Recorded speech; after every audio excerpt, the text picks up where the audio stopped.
Hello friends, welcome to my channel. मेरा नाम है ध्रुव और आप देख रहे हैं द लर्नर्स कम्युनिटी। आज की वीडियो में हम बात करने जा रहे हैं फोर्थ सेमेस्टर के हिस्ट्री सब्जेक्ट के बारे में, जो कि है history of India century 1700 to 1950। Bharat का इतिहास 1700 से लेकर 1950। आज की वीडियो में हम यूनिट 6 के पार्ट 1 को देखेंगे। यूनिट 6 में आपको 4 पार्ट देखने को मिलेंगे, ठीक है। तो इन 4 पार्ट को हम सेपरेट वीडियोस में देखेंगे, बिकॉज जो ईच पार्ट है वो काफ़ी ज़्यादा इंपॉर्टेंट है, इसीलिए हम सेपरेट वीडियो इसमें बनाएंगे। तो ये वीडियो DOSOL NC-वेब या फिर हर उस स्टूडेंट के लिए है जिसके पास सेम कोर्स है या फिर सेम सब्जेक्ट है, ठीक है। तो जो आपका आज का यूनिट है और पार्ट 1 है, उसका नाम है भारतीय राष्ट्रीय कांग्रेस की नींव। भारतीय राष्ट्रीय कांग्रेस की नींव किस प्रकार पड़ी, इसका इतिहास क्या है, ये सब आज की वीडियो में हम देखेंगे। तो चलिए वीडियो को शुरू करते हैं। और अगर अभी तक आपने हमारा चैनल सब्सक्राइब नहीं किया तो प्लीज़ चैनल को सब्सक्राइब करें और वीडियो पूरा देखें, कहीं भी स्किप ना करें। काफ़ी इंपॉर्टेंट वीडियो आपके लिए। सबसे पहले हम बात करेंगे राष्ट्रवाद या फिर राष्ट्रीयता। जो शब्द है इसका मतलब क्या है। जब किसी राष्ट्र के नागरिक स्थान, वेशभूषा, खान पान, रहन सहन, भाषा, साहित्य मूल्य, मान्यताओं, जाति, समूह, धर्म आदि अंतर होते हुए भी सभी को एक समझते हैं और राष्ट्रीय हित के समक्ष अपने व्यक्तिगत सामूहिक हितों का परित्याग करते हैं, वही भावना राष्ट्रवाद या फिर राष्ट्रीयता कहलाती है, ठीक है। तो अब आपको समझ आया होगा कि उदाहरण देते हैं भारत का। भारत में बहुत सारे जाति धर्म के लोग रहते हैं, अलग अलग कास्ट के, ठीक है, शेड्यूल के धर्म के लोग जो रहते हैं वो सब एक साथ रहते हैं। तो वो क्या क्या कहलाती है, राष्ट्रवाद की भावना कहलाती है। उदाहरण ये है, ठीक है, कि भारत है, उसमें बहुत सारे धर्म के लोग रहते हैं, परंतु वो सब क्या मानते हैं, अंतर होते हुए भी एक दूसरे को अपने साथ समझते हैं, ठीक है। और क्या करते हैं, अपने पूरे के पूरे ग्रुप, अगर देश की बात आती है तो वो अपने जो पूरे के पूरे ग्रुप है अपने हितों को छोड़ देते हैं ताकि जो भारत है उसके हितों को साधा जा सके। तो क्या कहलाता है, ये राष्ट्रवाद की भावना कहलाती है, ठीक है। किसी व्यक्ति के अंदर देश प्रेम राष्ट्रवाद की भावना कहलाती है। फिर आता है प्रसिद्ध सामाजिक वैज्ञानिक बुकेकर राष्ट्रीयता को परिभाषित करते हैं और वो बताते हैं कि साधारण रूप में राष्ट्रीयता देश प्रेम की अपेक्षा देशभक्ति के अधिक व्यापक क्षेत्र की ओर संकेत करती है। मतलब देश के प्रति प्रेम के से ज़्यादा देशभक्ति के प्रति क्या करती है, संकेत करती है। राष्ट्रीयता के स्थान के संबंध के साथ साथ जाति, भाषा, इतिहास, संस्कृति और परंपराओं के संबंध भी प्रदर्शित होते हैं, ठीक है। तो राष्ट्रीयता के साथ साथ क्या और भी चीज़ों के संबंध दिखाई देते हैं, प्रदर्शित होते हैं, जो कि हैं जाति, भाषा, इतिहास, संस्कृति और परंपराओं। इन सब की चीज़ें भी प्रदर्शित होती हैं, इन सब के संबंध भी प्रदर्शित होते हैं, ये बुकेकर बताते हैं। फिर बात करें भारतीय राष्ट्रवाद का उदय। भारत में राष्ट्रवाद का उदय किस प्रकार हुआ, तो इसको देख लेते हैं एक बार कि आधुनिक युग में भारतीय राष्ट्रीयता एवं राष्ट्रवाद का उदय 1857 ईस्वी की क्रांति के समय माना जाता है, ठीक है। तो आधुनिक भारत में अगर हम राष्ट्रवाद या फिर राष्ट्रीयता की जो नींव है कहाँ पड़ी या फिर कब से शुरू हुआ राष्ट्रवाद, तो ये हुआ था 1857 की क्रांति के समय, ठीक है। इस विद्रोह को निर्मलता के बदले निर्ममता से कुचल दिया गया। इस ऐतिहासिक संग्राम के विरुद्ध अंग्रेजों ने कठोर नियम लागू किए। थॉमसन, गैरेट, मेल्सन द्वारा लिखित कुछ अंश अंग्रेज दमन नीति को स्पष्ट करते हैं, ठीक है। तो ये जो कुछ व्यक्ति हैं, थॉमसन, गैरेट और मेल्सन, इनके द्वारा कुछ बातें लिखी गई हैं, ठीक है, जो कि ये बताती हैं कि उस समय अंग्रेजों की जो स्थिति थी या फिर उस समय अंग्रेजों ने क्या क्या किया। हर एक हिंदुस्तानी जो अंग्रेज की तरफ से नहीं लड़ रहा था उसे हत्यारा माना जाए, दिल्ली निवासियों का कत्लेआम किया जाए, ठीक है। तो अंग्रेजों द्वारा इस प्रकार की स्थिति थी कि जो भी व्यक्ति अंग्रेजों की तरफ से नहीं लड़ा, चाहे वो भारतीय हो, ठीक है, मतलब भारतीय जो भी व्यक्ति अंग्रेजों की तरफ से नहीं लड़ा वो क्या है, जुर्म, आप कह सकते हैं कि वो क्रिमिनल है, उसको मार दिया जाए। साथ में दिल्ली निवासियों का कत्लेआम किया जाए, ये वो अंग्रेजों ने उस समय की स्थिति थी। कुछ फांसी देने वाले लोग शौकिया थे जिन्होंने कालात्मक ढंग से लोगों को मारा। शौकिया मतलब फांसी देना उनका शौक था, ठीक है, उनको फांसी देना एक प्रकार से बहुत ज़्यादा पसंद था, तो उन्होंने अलग अलग तरह से लोगों को मारा, कालात्मक ढंग से लोगों की हत्या की फांसी देके। फिर आता है अंग्रेजों ने क्रांति के बाद समय समय पर शासन व्यवस्था में कुछ सुधार किए और शासन के कार्यों में थोड़ा थोड़ा भारतीयों का सहयोग लोगों से आरंभ किया। तो क्या हुआ, जब क्रांति हुई 1857 की, उसके बाद जब क्रांति समाप्त हो गई तो अंग्रेजों ने क्या करा, अंग्रेजों को पता चल गया कि हमारे शासन में कहीं ना कहीं गलतियां हैं, तो इसको ठीक करने के लिए उन्होंने समय समय पर शासन में सुधार किए और भारतीयों का भी सहयोग लिया। इससे पहले क्या था, अंग्रेजी पूरी व्यवस्था थी, तो इंडियंस जो थे वो अग्रेसिव हो जाते थे कि ये जो अंग्रेज हैं ये उनका सब कुछ लूट के ले जा रहे हैं। परंतु इसके बाद क्या करा, 1857 के बाद अंग्रेजों ने भारतीयों की भी सहायता ली। मतलब भारतीयों द्वारा ही भारत का जो शासन है चलाया जाए, और किसके लिए, अंग्रेजों के लिए। समझ रहे हो आप कि मतलब भारत के लोग भारत के लोगों पर ही शासन कर रहे हैं, और ये जो शासन का जो जितना भी पैसा धन निकल रहा है ये कहाँ जा रहा है, ये जा रहा है अंग्रेजों के पास। तो इस प्रकार की स्थिति अंग्रेजों ने बना दी थी। तो क्या हुआ, वहाँ पे भारतीय सहयोग से आरंभ किया, लेकिन सुधार की गति बहुत धीमी थी। राष्ट्रवाद की लपटें तेजी से पल्लवित होने लगी। ठीक है, तो सुधार की जो नीति थी ना, ये वाली अंग्रेजों द्वारा, ये काफ़ी ज़्यादा धीमी थी। और राष्ट्रवाद की जो भावनाएं हैं, ठीक है, राष्ट्रवाद की जो लपटें हैं वो बहुत तेजी से उठने लगी। फिर आता है सुरेंद्र नाथ बैनर्जी ने 1876 ईस्वी में इंडियन एसोसिएशन की स्थापना की थी। 1883 ईस्वी के अंतिम में कोलकाता में एक राष्ट्रीय सम्मेलन का आयोजन हुआ, जिसमें एक अखिल भारतीय संगठन को मूर्त रूप देने की अनुशंसा की गई। तो यहाँ पे सबसे पहले जो भारत का सबसे पहला संगठन, ठीक है, इंडियंस का सबसे पहला संगठन क्या था, इंडियन एसोसिएशन, जो कि 1876 में बनाया गया था। फिर 1883 में एक सम्मेलन हुआ कोलकाता में, मतलब 1883 वर्ष के अंतिम में कोलकाता में एक सम्मेलन किया गया, और उसमें किस चीज़ के ऊपर बात की गई, अखिल भारतीय संगठन की मूर्त रूप से अनुशंसा की गई। अखिल भारतीय संगठन के एक मूर्त रूप से बनाने की अनुशंसा की गई थी। 28 दिसंबर 1885 ईस्वी को भारतीय राष्ट्रीय कांग्रेस की नींव पड़ी। तो ये जो डेट है इसको आप बहुत अच्छे से याद रखिए, 28 दिसंबर 1885 को भारतीय राष्ट्रीय कांग्रेस की नींव पड़ी। बाद में स्वाधीनता संग्राम इतिहास भारतीय राष्ट्रीय कांग्रेस का इतिहास बन गया। ठीक है, क्योंकि अब हम उदाहरण की बात करें तो जो भारतीय राष्ट्रीय कांग्रेस जो पार्टी थी उसका सबसे बड़ा, एक प्रकार से हम कह सकते हैं, उसका योगदान भी बहुत बड़ा है भारत को स्वतंत्रता दिलाने में। ठीक है, भारतीय आंदोलन में बड़े स्तर पर आंदोलन जो चलाए गए वो भारतीय राष्ट्रीय कांग्रेस के अंतर्गत ही चलाए गए थे। ठीक है, भारतीय राष्ट्रीय कांग्रेस ने बहुत काम किया है। तो जो भी इतिहास स्वाधीनता संग्राम का था वही भारतीय राष्ट्रीय कांग्रेस का भी इतिहास रहा है। राष्ट्रीय आंदोलन के संघर्ष में एक समस्त वर्ग ने एकजुट होकर स्वतंत्रता संघर्ष किया।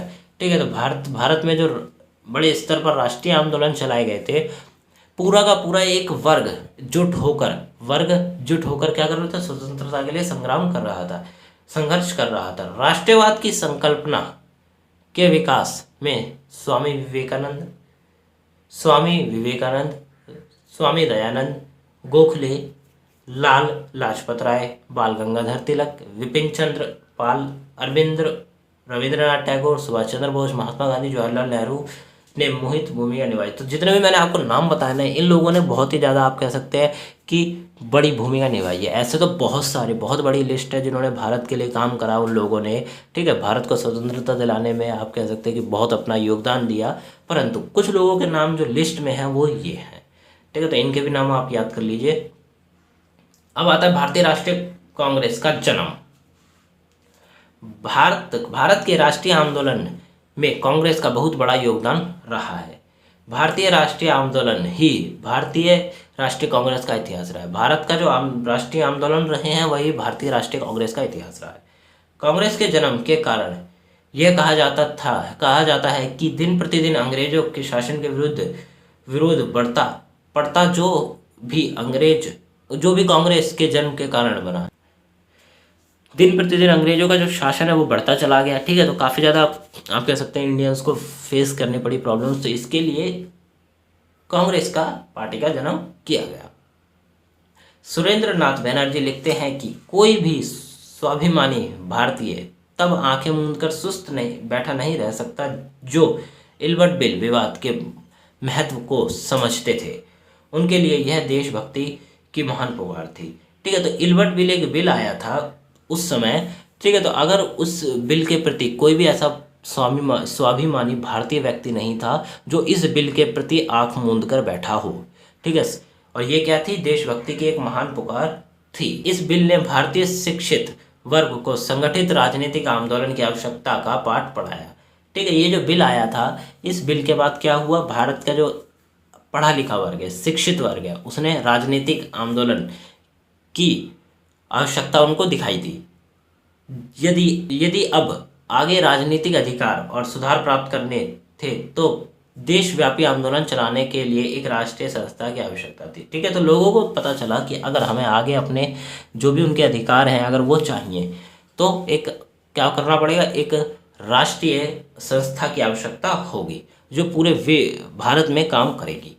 प्रथम राष्ट्रीय संस्था की स्थापना सुरेंद्र नाथ बैनर्जी ने की थी। 1876 में उन्होंने इंडियन एसोसिएशन की स्थापना की थी। फिर आता है राष्ट्रीय कांग्रेस के जन्मदाता। भारतीय राष्ट्रीय कांग्रेस जो थी उसके जन्मदाता, उनमें किस किस का हाथ रहा है उसको बनाने में। तो कांग्रेस की स्थापना का मुख्य श्रेय एक एलन ऑक्टेवियस ए.ओ. ह्यूम को जाता है, ठीक है। तो एक व्यक्ति हैं जो अंग्रेज थे, तो उनको जो आप कह सकते हैं मुख्य श्रेय उनको जाता है, ठीक है। अफसर एलन ऑक्टेवियस ह्यूम को जाता है। उन्हें कांग्रेस का पिता भी कहा जाता है। ह्यूम एक उदारवादी अंग्रेज थे और भारत के साथ उसकी विशेष सहानुभूति थी, ठीक है। तो क्या था, जो ह्यूम थे वो एक उदारवादी अंग्रेज थे। उदारवादी जो आप कह सकते हैं रणनीति को मानते थे और अंग्रेज थे, ठीक है। तो भारत के साथ उनका एक विशेष सहानुभूति थी। साथ ही वे एक अनुभवी और दूरदर्शी व्यक्ति भी थे। अनुभवी, उनको काफ़ी चीज़ों का अनुभव था और वो दूरदर्शी, काफ़ी दूर तक सोच सकते थे। अपनी दूरदर्शिता के कारण वे अच्छी तरह जान लिया गया कि भारत में ब्रिटिश शासन के विरुद्ध घोर असंतोष व्याप्त है और इसके लिए वह एक अखिल भारतीय संगठन की स्थापना करना चाहते थे, ठीक है। तो उन्होंने अपनी दूरदर्शिता को अंदाजे से ये लगाया कि भारत में जो अंग्रेज हैं उनके शासन के प्रति भारतीयों को बहुत ही ज़्यादा असंतोष है, ठीक है। तो इसके लिए क्या करना चाहिए, भारतीयों को एक संगठन बनाना चाहिए, अखिल भारतीय संगठन, जो कि पूरे भारत में बड़े स्तर पर चलाया जा सके। इस उद्देश्य की पूर्ति के लिए उन्होंने 1883 में कोलकाता विश्वविद्यालय के स्नातकों के नाम एक खुला पत्र लिखा जो अत्यंत हृदय स्पर्श था, ठीक है। मतलब कि 1883 में कोलकाता विश्वविद्यालय के स्नातकों के नाम, कोलकाता विश्वविद्यालय में जो भी स्नातक उस समय पढ़ रहे थे उनके नाम पे एक पत्र लिखा, ठीक है, खुला पत्र लिखा। और वो पत्र काफ़ी ज़्यादा दिल छूने वाला था। इसमें उन्होंने देश के शिक्षित नवयुवकों से मातृभूमि की उन्नति के लिए प्रयत्न करने की अपील की, ठीक है। तो उन्होंने लिखा कि जो नवयुवक हैं जो पढ़ रहे हैं, ठीक है, उनको अपनी भारत मातृभूमि है उसके लिए क्या करना चाहिए, प्रयत्न करना चाहिए। उन्होंने लिखा कि भारतीय राष्ट्र का बौद्धिक, सामाजिक और राजनीतिक पुनर्जागरण हो सके और उसके लिए अनुशासित और सुसज्जित सेना तैयार हो सके। तो उन्होंने ये भी बताया। उन्होंने आगे कहा, यदि 50 शिक्षित नवयुवक ही स्वार्थ त्याग कर देश की स्वतंत्रता के लिए संगठित होकर प्रयत्न करें तो आगे कार्य अत्यंत सरल हो जाएगा, ठीक है। तो उन्होंने लिखा कि अगर 50 पढ़े लिखे भी नवयुवक भारत के लिए जो स्वतंत्रता के लिए काम करें तो आगे जो काम है वो काफ़ी ज़्यादा ईजी हो जाएगा। ह्यूम के इस पत्र को शिक्षित भारतीयों पर गहरा प्रभाव पड़ा और वे एक अखिल भारतीय संगठन की स्थापना के विषय में सोचने लगे, ठीक है। तो यही एक समय था जब भारत में एक संगठन बनाने के लिए, बड़े स्तर पर संगठन बनाने के लिए सोचना शुरू हुआ। इस समय 1884 में मद्रास में थियोसॉफिकल सोसाइटी के वार्षिक अधिवेशन के मौके पर मद्रास के दीवान रघुनाथ राव के निवास स्थान पर देश के प्रमुख 17 व्यक्तियों की बैठक हुई, ठीक है। अब क्या हुआ, 1884 में मद्रास में एक सोसाइटी है, वहाँ पे वार्षिक अधिवेशन होता है, मतलब पूरे एक साल में कोई अधिवेशन होता था, ठीक है। तो उसके अंतर्गत वहाँ पे क्या हुआ, 17 लोगों की बैठक हुई।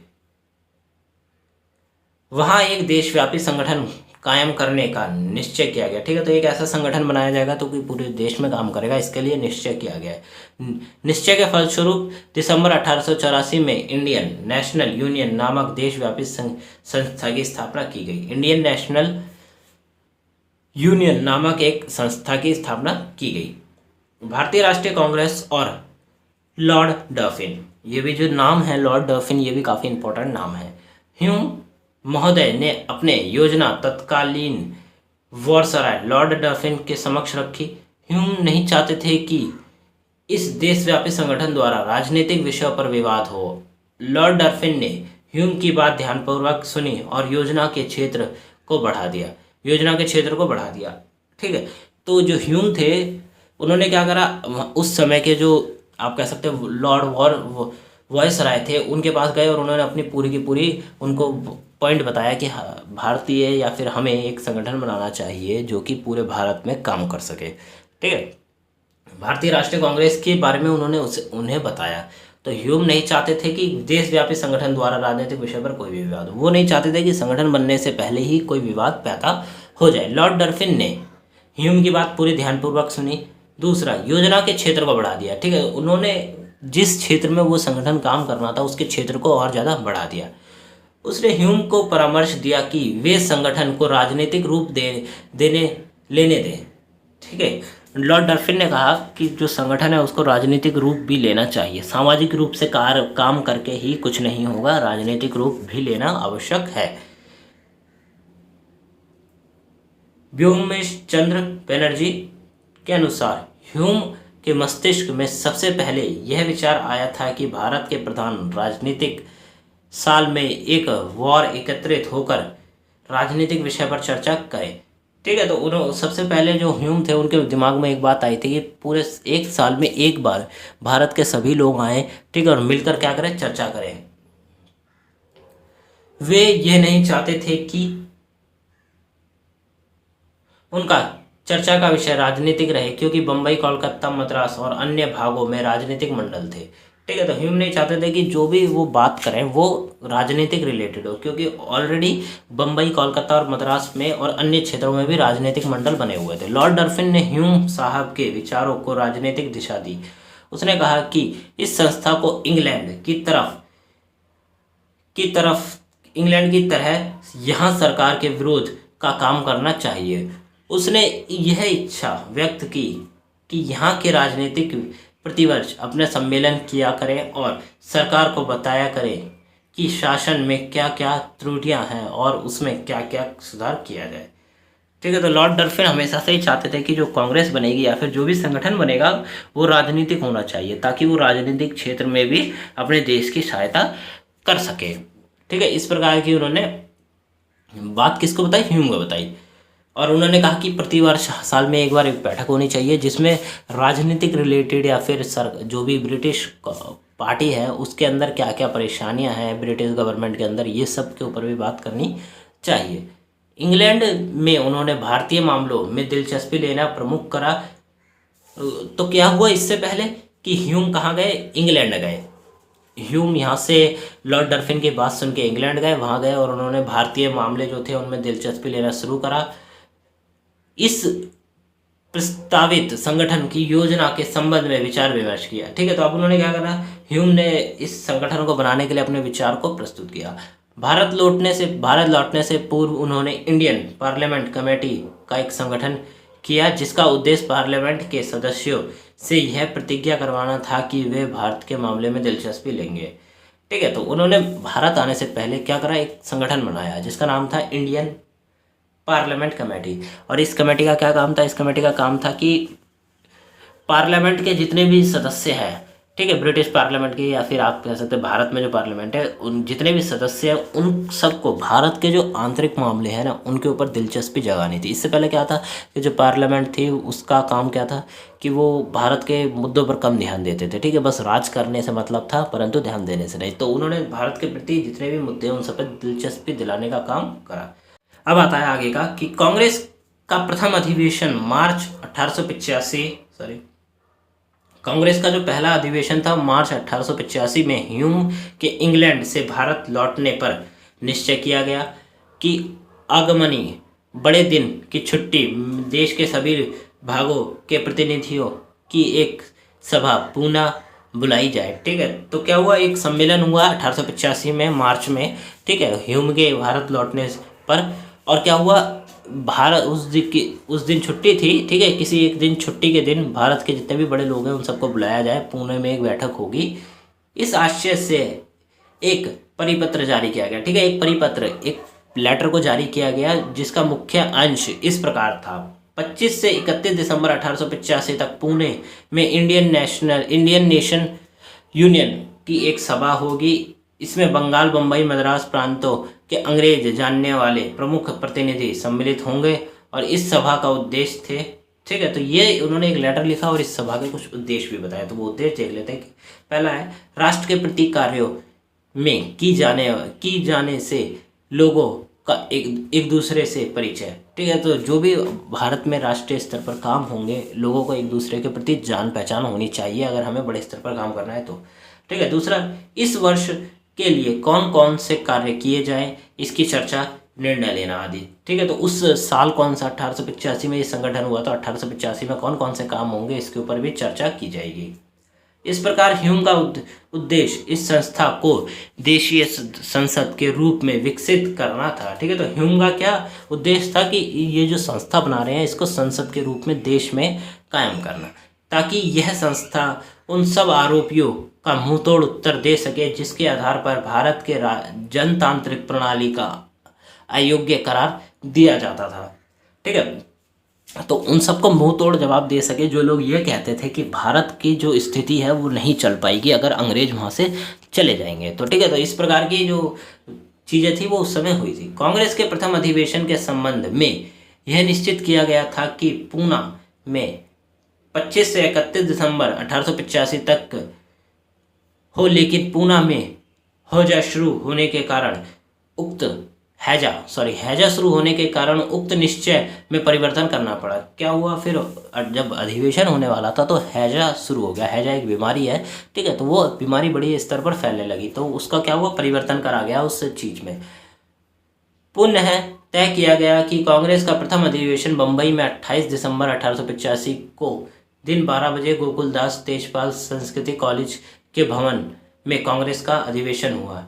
ठीक है, तो क्या हुआ, 28 दिसंबर 1885 के दिन 12 बजे गोकुलदास तेजपाल संस्कृत कॉलेज में उसके भवन में कांग्रेस का अधिवेशन हुआ। और क्या हुआ, कांग्रेस पार्टी का निर्माण हुआ, कांग्रेस का अधिवेशन शुरू हुआ। इस प्रकार कांग्रेस का जन्म हुआ।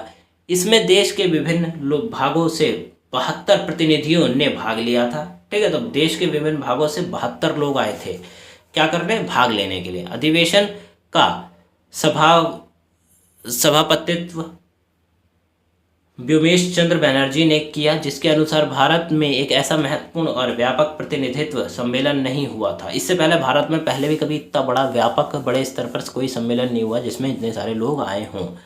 इस प्रकार भारत की उस महान राष्ट्रीय राजनीतिक संस्था का जन्म हुआ जिसके नेतृत्व में भारत ने आज़ादी की लड़ाई लड़ी। भारतीय राष्ट्रीय कांग्रेस का उद्देश्य एवं कार्यक्रम इस प्रकार कार्य किए। ठीक है, तो अब जब ये बनाई गई थी भारतीय राष्ट्रीय कांग्रेस, तो इसको बनाने के कुछ कारण भी होंगे। ठीक है, तो इसके बारे में बात कर लेते हैं कि लोकतांत्रिक राष्ट्रवाद आंदोलन चलाना। लोकतांत्रिक राष्ट्रवाद आंदोलन चलाना पहला था। भारतीय और राजनीतिक लक्ष्यों से परिचित करना। भारतीय जो लोग थे उनको राजनीतिक लक्ष्यों से, शुरुआत में जब ब्रिटिश शासन भारत में आया तो उस समय भारत में मुगल शासन का दौर चल रहा था, तो भारतीयों को अपने राष्ट्रीय हितों या फिर आप कह सकते हैं राजनीतिक हितों के बारे में इतनी ज्ञान नहीं था। तो भारतीय राष्ट्रीय कांग्रेस का क्या काम था कि भारत के जो लोग हैं उनको उनके राष्ट्रीय राजनीतिक लक्ष्यों को परिचित करना तथा राजनीतिक शिक्षा देना, लोगों को राजनीतिक शिक्षा देना। आंदोलन के लिए मुख्यालय की स्थापना करना। देश के विभिन्न भागों के राजनीतिक नेताओं तथा कार्यकर्ताओं के मध्य मैत्रीपूर्ण संबंध की स्थापना को प्रोत्साहित करना। देश में जितने भी बड़े स्तर पर लोग, राजनीतिक स्तर पर लोग जो काम कर रहे हैं, ठीक है, उन सब से क्या बनाना, मैत्री बनाना, दोस्ती करना, ताकि एक साथ मिलकर ये लोग भारत में संगठन को चला सकें। उपनिवेशवादी विरोधी विचारधारा को प्रोत्साहन एवं समर्थन देना। ठीक है, तो उपनिवेशवादी जो था, औपनिवेशिक जो शासन है वो ब्रिटिशों का शासन है। ठीक है, ब्रिटिशों के शासन को हम क्या कहते हैं, औपनिवेशिक शासन। तो उसका उसकी विरोध की जो विचारधारा उसका क्या करना, पूरे पूरे रूप से, पूरे जोर से विरोध करना। एक सामान्य आर्थिक और राजनीतिक कार्यक्रम हेतु देशवासियों को एकमत करना। ठीक है, जितने देश के जितने भी लोग हैं उन सबको एकमत करना। लोगों को जाति धर्म एवं प्रांतियों की भावना से उठाकर उनमें एक राष्ट्रव्यापी अनुभव की जागरूकता करना। ठीक है, तो जाति धर्म या फिर आप कह सकते हैं प्रांत के स्तर पर लोगों को उन सब चीज़ों से ऊपर उठाना और उनको एक साथ लाके क्या करना, बड़े स्तर पर आंदोलन करना, ताकि भारत में जो स्वतंत्रता है वह भारत को मिल सके। फिर लास्ट आता है आपका पॉइंट कि भारतीय राष्ट्रवादी भावना को प्रोत्साहन एवं उसका प्रसार करना। तो ये जो पॉइंट्स हैं ये आपके आते हैं भारतीय राष्ट्रीय कांग्रेस की जो नींव है उसके बारे में। ठीक है, तो ये थी आपके आज का चैप्टर। आपको वीडियो कैसी लगी आप हमें जरूर बताएं। वीडियो अच्छी लगी तो प्लीज़ वीडियो को लाइक करें, चैनल को सब्सक्राइब करें, जितना हो सके वीडियो को शेयर करें और मिलते हैं अगली वीडियो में। और अगर आपको इसके नोट्स चाहिए तो आपको इसके नोट्स हमारे वेबसाइट पे मिल जाएंगे, लिंक डिस्क्रिप्शन बॉक्स में मिल जाएगी आपको हमारी वेबसाइट की, वहाँ पे आप जाके चेकआउट कर सकते हैं। साथ में टेलीग्राम का लिंक भी दिया गया है, आप उसे भी ज्वाइन कर सकते हैं। वहाँ पे हम वीडियोस और नोट्स प्रोवाइड करते रहते हैं, तो आपको काफ़ी हेल्प हो जाएगी। तो मिलते हैं अगली वीडियो में। Thanks for visiting on my channel guys.